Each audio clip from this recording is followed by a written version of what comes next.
Hello students, कक्षा 10 सामाजिक विज्ञान विषय की ऑनलाइन क्लासेज में आपका स्वागत है। पिछली क्लास में हम परिवहन से संबंधित बातों की चर्चा कर रहे थे और हमने स्थल परिवहन का एक मुख्य प्रकार सड़क परिवहन के बारे में जाना। सड़क परिवहन का एक बेहतर साधन माना जाता है। ये कच्ची और पक्की दोनों प्रकार की सड़कों में संचालित होता है। उपयोग के आधार पर, निर्माण के आधार पर और इनके गुणों के आधार पर सड़कों को 6 भागों में बांटा गया था, जिसकी चर्चा हम कर चुके थे। जैसे स्वर्णिम चतुर्भुज महाराजमार्ग परियोजना, ये 2 महानगरों को आपस में जोड़ने वाली परियोजना है। यानी महानगर को महानगर से जोड़ने के लिए स्वर्णिम चतुर्भुज महाराजमार्ग परियोजना। इसके बाद हमने देखा राष्ट्रीय राजमार्ग, जो एक राजधानी को दूसरी राजधानी से, मतलब एक राज्य की राजधानी को दूसरे राज्य की राजधानी से जोड़ने का कार्य करती है। तो महानगरों को महानगरों से जोड़ने के लिए स्वर्णिम चतुर्भुज और राजधानी को राजधानी से जोड़ने के लिए राष्ट्रीय राजमार्ग। इसी क्रम में हमने तीसरा भी देखा था राज्य राजमार्ग, जिसको हम स्टेट हाईवे कहते हैं। ये एक राज्य की राजधानी को उसी राज्य के अन्य जिलों से जोड़ने का कार्य करते हैं। इन्हें स्टेट हाईवे या राज्य राजमार्ग कहा जाता है। नंबर 4 जिला सड़कें थीं, जो एक राज्य के एक जिले को उसी राज्य के दूसरे जिले से जोड़ने का कार्य करती हैं। यानी जिले को जिले से जोड़ने वाली सड़कें जिला सड़कें। इनके अतिरिक्त जितनी भी सड़कें हैं जो एक गांव को गांव से जोड़ती हैं, एक गांव को शहर से जोड़ती हैं, एक शहर को शहर से जोड़ती हैं, ऐसी तमाम सड़कें अन्य सड़कों में शामिल की जाती हैं। आपके घर के बाहर जो सड़क है वो अन्य सड़कों में आती है। आप जिस सड़क के माध्यम से विद्यालय आते हैं या विद्यालय से अपने घर जाते हैं, या आपके बाजारों में सड़कें जो फैली हुई हैं, ये सभी अन्य सड़कों में शामिल होती हैं। या आपके गांव से आपके शहर को जोड़ रही हैं, या आपके शहर को किसी दूसरे शहर से जोड़ रही हैं, जो उपरोक्त 4 की श्रेणी में नहीं आती, उन्हें अन्य सड़कों में शामिल किया जाता है। वहीं लास्ट था नंबर 6 सीमांत सड़कें। ये सब चर्चा कर चुके हैं हम पहले, इसलिए मैं स्पीडली चल रहा हूं। सीमांत वे सड़कें जिनकी स्थिति या जिनका निर्माण देश की सीमाओं पर होता है। भारत पाकिस्तान की सीमा पर, भारत बांग्लादेश सीमा पर, भारत चीन सीमा पर, ऐसी सीमाओं वाले क्षेत्रों पर निर्मित होने वाली सड़कें सीमांत सड़कें। और इनके रखरखाव की जिम्मेदारी सीमा सड़क संगठन के पास है, जिसे BRO कहा जाता है। ये आ सकता है क्वेश्चन, और आ चुका है 12th क्लास में ये प्रश्न पूछा जा चुका है। ब्रो का गठन कब किया गया? BRO यानी ब्रो, जिसको बॉर्डर रोड ऑर्गेनाइजेशन कहा जाता है, सीमा सड़क संगठन, और इसका निर्माण किया गया था सन 1960 में। और तब से इस संगठन की जिम्मेदारी दी गई है। इसका सिर्फ एक काम है कि सीमाओं पर स्थित जितनी भी सड़कें हैं, उन सड़कों को हमेशा 24 घंटे 7 दिन, यानी पूरे वर्ष भर पूरी तरह से परफेक्ट रखा जाएगा, ओके रखा जाएगा। यदि कभी कहीं टूट फूट होती भी है तो ये संगठन तुरंत उसकी रिपेयर करता है, उसको मरम्मत कर देता है, क्योंकि इस संगठन का काम ही सिर्फ यही है कि सीमाओं पर स्थित सड़कों के रखरखाव की इसकी जिम्मेदारी है। तो सड़क परिवहन के बारे में हमने विस्तार से जाना था। आज उसी क्रम में परिवहन का दूसरा साधन हम देखने जा रहे हैं, और वो है रेल परिवहन। रेल परिवहन का एक बेहतर, सुगम और आरामदायक साधन है। आज भी बहुत से लोग सड़क परिवहन में सफर करने की बजाय रेल परिवहन में सफर करने को ज्यादा महत्व देते हैं। कारण है कहीं ना कहीं एक आरामदायक सुविधा प्राप्त होती है रेल के अंतर्गत। लंबी दूरी और अधिक यात्रियों के लिए ये परिवहन सुगम है और सस्ता है। ध्यान दीजिए, कम दूरी और कम यात्रियों के लिए जो सस्ता परिवहन है वो सड़क परिवहन है। अधिक दूरी और अधिक यात्रियों के लिए जो सस्ता परिवहन है वो रेल परिवहन है। और सबसे सस्ता परिवहन जो है वो अभी हम देखेंगे वो जल परिवहन है। 3 चीजें आती हैं, ये ध्यान रख लेना, कंफ्यूज मत होना एग्जाम के अंतर्गत। सबसे सस्ता परिवहन अगर पूछा जाए तो वो जल परिवहन है। क्यों है उसकी चर्चा तो हम बाद में करेंगे। कम दूरी और कम यात्रियों के लिए सस्ता परिवहन सड़क परिवहन, अधिक दूरी और लंबी यात्राओं के लिए सस्ता परिवहन रेल परिवहन, और सबसे महंगा परिवहन ये भी हम जानेंगे अभी, वायु परिवहन सबसे महंगा परिवहन माना जाता है। चलिए, रेल परिवहन अधिक दूरी अधिक यात्रियों के लिए परिवहन का एक बेहतर और सुगम साधन। भारत के अंतर्गत रेल परिवहन की शुरुआत सन 1853 में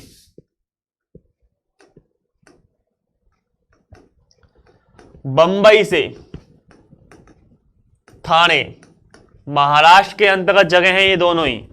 आज बंबई का नाम मुंबई कर दिया गया है, लेकिन उस समय जब ये स्थापना हुई थी तब नाम बंबई था।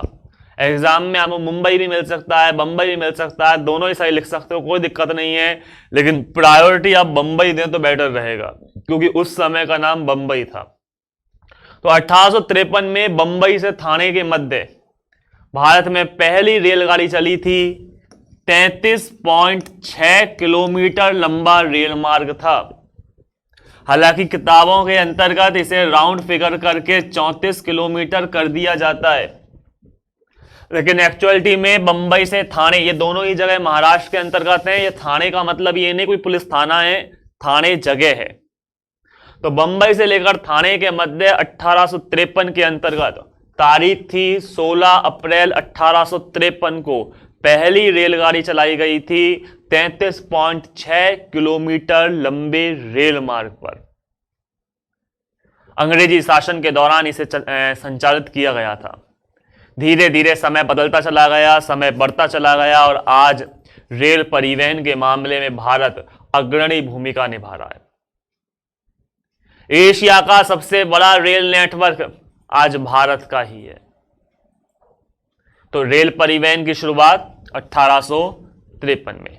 हालांकि यह परिवहन का एक बेहतर साधन है, लेकिन जिस तरह से मैंने बताया था कि हर सिक्के के 2 पहलू होते हैं, पॉजिटिव और नेगेटिव। कोई चाहे कितना ही अच्छा क्यों ना हो, उसमें कोई ना कोई बुराइयां अवश्य होती हैं। उसी तरह से रेल परिवहन बेहतर है, लेकिन फिर भी इस परिवहन की कई समस्याएं देखने को मिलती हैं, जिनमें कुछ समस्याएं सामने आती हैं, जैसे कुछ असामाजिक तत्व रेल परिवहन के साधनों की चोरी कर लेते हैं। एक कहावत आती है कि फोकटी का चंदन घिस मेरे नंदन। यह सामान्य कहा जाता है कि यदि किसी को फ्री का माल मिलता है तो उसे लेने में परहेज नहीं करता है। कुछ असामाजिक तत्व जो रेलगाड़ी के अंतर्गत चढ़ते हैं, रेल की संपत्तियों को चुरा कर ले जाते हैं। ट्यूबलाइट खोल ली, पंखे खोलकर ले गए, यहां तक कि दरवाजों के हैंडल को ही तोड़ लिया गया। टॉयलेट में लगे हुए शीशे वगैरह जो कांच है उनको खोलकर ले गए, और कुछ नहीं ले जा सके तो टॉयलेट में रखा हुआ डब्बा जो है वो ही उठाकर ले जाते हैं। जो चीज लेकर नहीं जा सकते उनको नुकसान पहुंचाया जाता है। आपने देखा होगा रेलगाड़ियों की सीट फटी हुई होती है, ये फटी अपने आप नहीं फटती, इन्हें फाड़ा जाता है। कोई ऐसा असामाजिक तत्व पहुंचा, हाथ में ब्लेड, धारदार कुछ हथियार, चाकू वगैरह कुछ भी, बैठे बैठे उसे फाड़ दिया।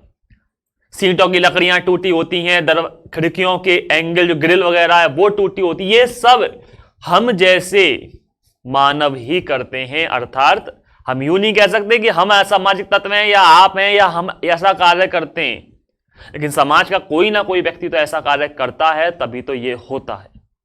तो सबसे बड़ी समस्या ये देखने को मिलती है। दूसरा, बेवजह रेलगाड़ी की जंजीर खींच दी जाती है। हर व्यक्ति चाहता है कि रेलगाड़ी उसे घर तक पहुंच उपलब्ध कराए, लेकिन ऐसा पॉसिबल नहीं है। परिवहन का एकमात्र साधन है जो सड़क परिवहन ही है, जो आपको घर तक पहुंच उपलब्ध कराता है। लेकिन व्यक्ति ये सोचते हैं कि उसे रेलगाड़ी भी घर तक पहुंचाए, इसलिए जहां मन आए, जहां मर्जी करे, वहीं रेलगाड़ी की जंजीर खींच दी जाती है। एक बार गाड़ी रुकने और दोबारा चलने में भारी मात्रा में ईंधन की खपत होती है, जिससे भी रेल परिवहन को नुकसान होता है और साथ के साथ समय जो जाता है वो अलग है। इसके अलावा भारी सर्दियों में जब कोहरा पड़ता है तो कोहरे के अंतर्गत सिग्नल्स दिखाई नहीं दे पाते, जिससे रेल दुर्घटनाग्रस्त हो सकती है। भारी वर्षा के दौरान रेल की पटरियों के नीचे मौजूद कंकड़, पत्थर, मिट्टी का कटाव हो जाता है और रेल की पटरियां हवा में लटकी रह जाती हैं। कई बार रेल की पटरियां क्रैक हो जाती हैं, टूट जाती हैं, उनके जॉइंट आपस में खुल जाते हैं, जिससे भी रेल दुर्घटनाग्रस्त होती है।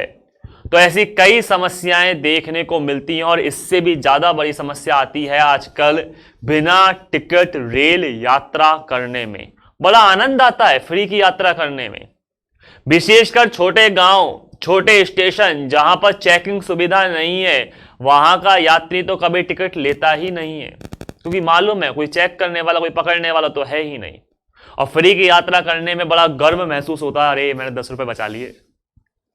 लेकिन इससे कहीं ना कहीं रेलवे को राजस्व की हानि होती है, सरकार को राजस्व की हानि होती है। तो रेल परिवहन की ये सबसे बड़ी समस्याएं हमारे सामने देखने को आती हैं। हमारे देश के अंतर्गत रेल परिवहन यानी रेलगाड़ियों की चौड़ाई रेल की पटरियों के आधार पर तय होती है। दो रेल की पटरियों के मध्य के स्थान को गेज कहा जाता है, गेज। और हमारे देश में 3 प्रकार के गेज देखने को मिलते हैं, ब्रॉड गेज, मीटर गेज और नैरो गेज। ये क्या होते हैं जरा देखिए।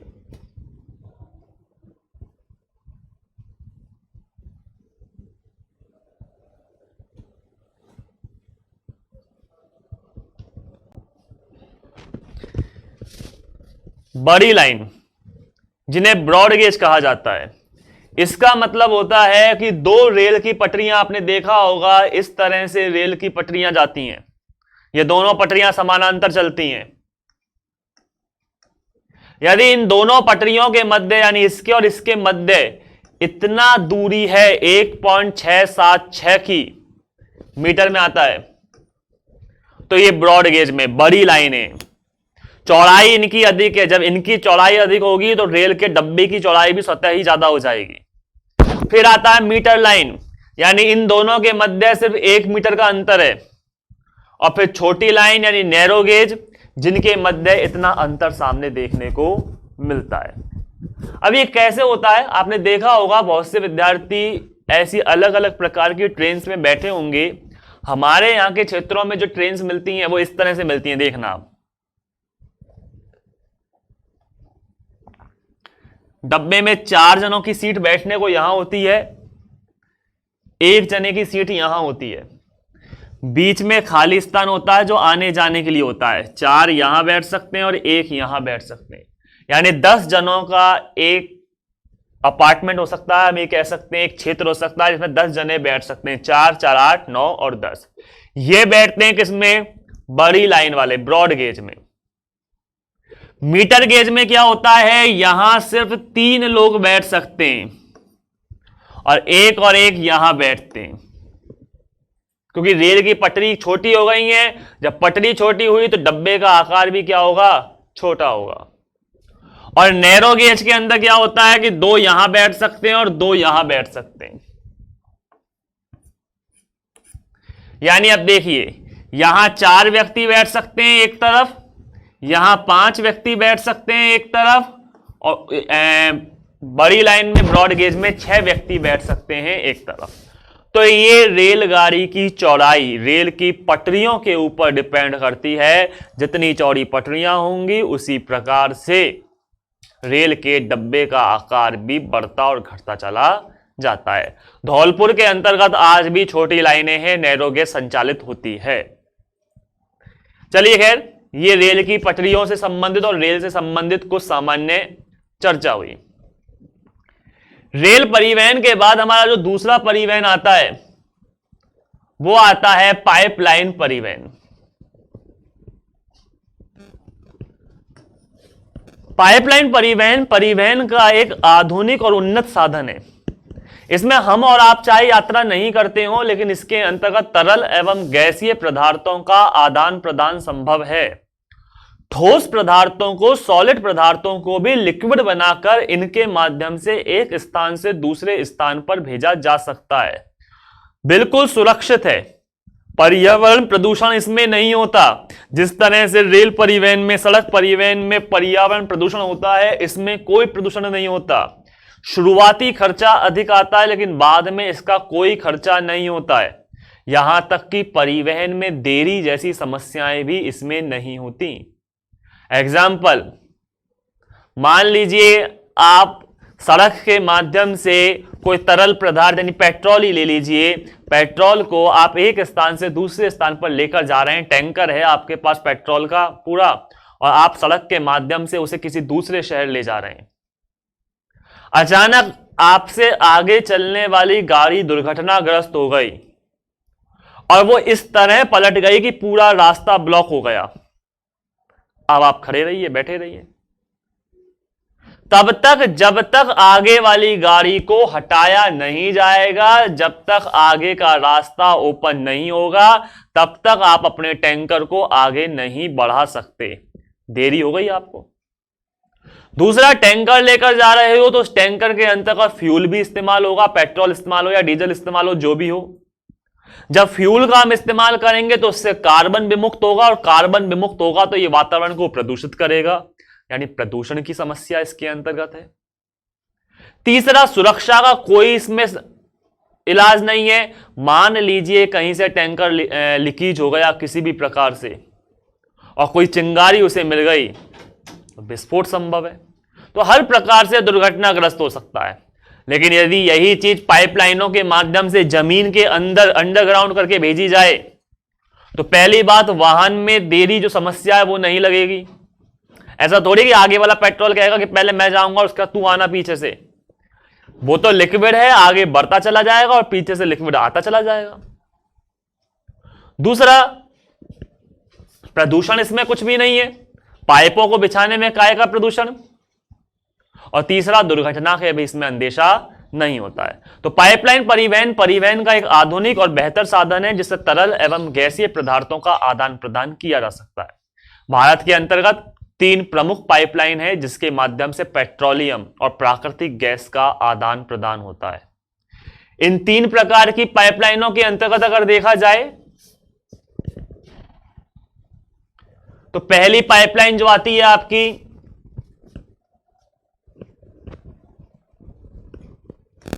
वो असम के अंतर्गत आती है। दूसरी पाइपलाइन गुजरात से लेकर पंजाब तक है और तीसरी पाइपलाइन हजीरा, विजयपुर और जगदीशपुर है।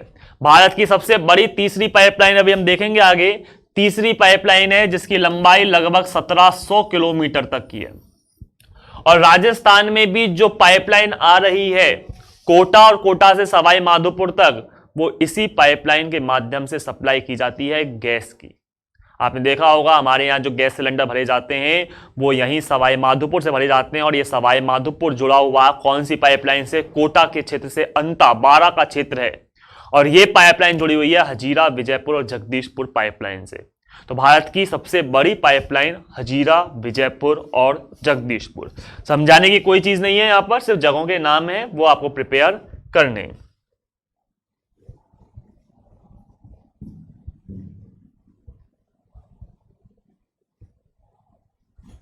जैसे मैंने बताया था आपको, हजीरा, विजयपुर और जगदीशपुर वाली पाइपलाइन जिसको HBJ पाइपलाइन भी कहा जाता है, महत्वपूर्ण पाइपलाइन है। H मतलब हजीरा, B मतलब विजयपुर और J मतलब जगदीशपुर। हजीरा, विजयपुर और जगदीशपुर को मिलाने वाली ये पाइपलाइन, और इसकी एक शाखा हमारे राजस्थान तक भी आती है। आप देख सकते हैं इसकी शाखा राजस्थान में कोटा तक आती है और फिर कोटा से ये टर्न होती है माधोपुर तक। आइए, जल परिवहन का सबसे सस्ता साधन, जल परिवहन सबसे सस्ता साधन इसलिए है क्योंकि इसमें मार्ग निर्माण करने की आवश्यकता नहीं पड़ती है। जिस तरह से सड़क परिवहन में सड़क बनानी पड़ेगी, रेल परिवहन में रेल की पटरियां बिछानी पड़ेंगी, सिग्नल्स बनाने पड़ेंगे, हवाई अड्डों में हवाई जहाज के लिए हवाई अड्डे बनाने पड़ेंगे, ऐसा जल परिवहन में कुछ भी नहीं है। विशाल जल राशि मौजूद है, अपनी नाव अपने जहाज पानी में उतार दीजिए, चाहूं और सिर्फ पानी ही पानी है। यदि थोड़ा बहुत जहाज इधर से उधर भी होगा तो दुर्घटना के कोई चांस नहीं है। लेकिन रेल की पटरियों में, रेल परिवहन में अगर रेलगाड़ी हल्की सी भी इधर से उधर हो गई, रेल दुर्घटनाग्रस्त होगी। सड़कों पर चल रहे हैं, हाईवे पर चल रहे हैं, अगर हमने जरा सा भी अपना रास्ता बदल लिया, हल्का सा भी टर्न हो गया, अगर 1 डिग्री ही टर्न हो रहा है और आप उसको घुमाइए मत, वो 1 डिग्री घूमता घूमता घूमता घूमता आपको कहां पहुंचा देगा आप अनुमान लगा सकते हैं। लेकिन जल परिवहन में ऐसा नहीं होता। वहीं दूसरी चीज, आधे से ज्यादा बल तो खुद पानी लगा देता है। पानी के माध्यम से, समुद्री लहरों के माध्यम से, समुद्री धाराओं के माध्यम से आपके जहाज, आपके नाव स्वतः ही आगे बढ़ते चले जाते हैं। इसलिए जो फ्यूल खर्च होता है वो भी कैसा खर्च होता है, कम मात्रा में फ्यूल खर्च हो पाता है। तो कहने का आशय, जब लागत कम है तो स्वाभाविक सी बात है कीमत भी क्या होगी, कम होगी। साथ ही साथ ये पर्यावरण के अनुकूल भी है क्योंकि फ्यूल कम खर्च हो रहा है, और जब कम खर्च हो रहा है तो इसके अंतर्गत प्रदूषण भी कैसा होगा, कम। इसके माध्यम से भारी एवं स्थूलकाय, स्थूलकाय का मतलब होता है शीघ्र नष्ट होने वाली, या यूं कह सकते हैं कि एक स्थान से दूसरे स्थान पर जब रखते हैं तो उसका कुछ अंश खराब होना ही होना है। ऐसी वस्तुओं को स्थूलकाय, जैसे कोयला, आप कोयले को उठाई एक जगह रख दीजिए, आधी 1 किलो कोयला आपने ढेर रख दिया एक जगह, अब यहां से उठाकर आप दूसरी जगह रखिए, आप पाएंगे कि कोयले के कुछ कण उस जगह रह गए बुरादे के रूप में। अब जब दूसरी जगह से उठाकर तीसरी जगह रखेंगे तो दूसरी जगह में फिर कण क्या रह गए, छूट गए। तो कहने का आशय, कोयला एक स्थूलकाय है, इसको जितनी ज्यादा जगह इसको बदलोगे ये उतना ही नष्ट होता चला जाएगा। बात यही आती है कि जल परिवहन के माध्यम से भारी एवं स्थूलकाय वस्तुओं को ले जाना बेहतर होता है, क्योंकि एक बार माल लाद दिया जाता है जहाजों पर, इसे तभी उतारा जाएगा जब स्टेशन आ चुका होगा, जबकि अन्य परिवहन के साधनों में ऐसा संभव नहीं है। अन्य परिवहन के साधनों में जगह जगह माल को उतारा और चढ़ाया जाता है। तो जल परिवहन एक बेहतर साधन। भारत के अंतर्गत 2 प्रकार के जल परिवहन देखने को मिलते हैं, एक आंतरिक जल परिवहन और दूसरा समुद्री जल परिवहन। आंतरिक जल परिवहन मतलब देश के अंदर नदियों के माध्यम से होने वाला परिवहन। गंगा नदी, यमुना नदी, नर्मदा, महानदी, गोदावरी, कृष्णा, कावेरी, इन नदियों के माध्यम से जो परिवहन हो रहा है, हालांकि विशेषकर तो गंगा और ब्रह्मपुत्र नदियों के माध्यम से परिवहन होता है, लेकिन फिर भी नदियों के माध्यम से जो हो रहा है वो आंतरिक परिवहन है। और जो समुद्रों के माध्यम से हो रहा है, यानी आपको यदि दूसरे देशों में जाना है तो वो समुद्री बंदरगाहों के माध्यम से संभव है। भारत के अंतर्गत समुद्री बंदरगाहों की बात करें तो भारत के अंतर्गत 12 बड़े समुद्री बंदरगाह हैं, जिनसे एक देश से दूसरे देश में आयात निर्यात होता रहता है। पश्चिमी तटरेखा और पूर्वी तटरेखा दोनों पर ये समुद्री बंदरगाह हैं। इन समुद्री बंदरगाहों की चर्चा हम विस्तार से करेंगे आगामी क्लास में। कौन सा बंदरगाह कहां स्थित है और किसका निर्माण कैसे और किसके बाद हुआ, इन सभी बातों की चर्चा होगी आगामी क्लास में। लेकिन तब तक के लिए धन्यवाद।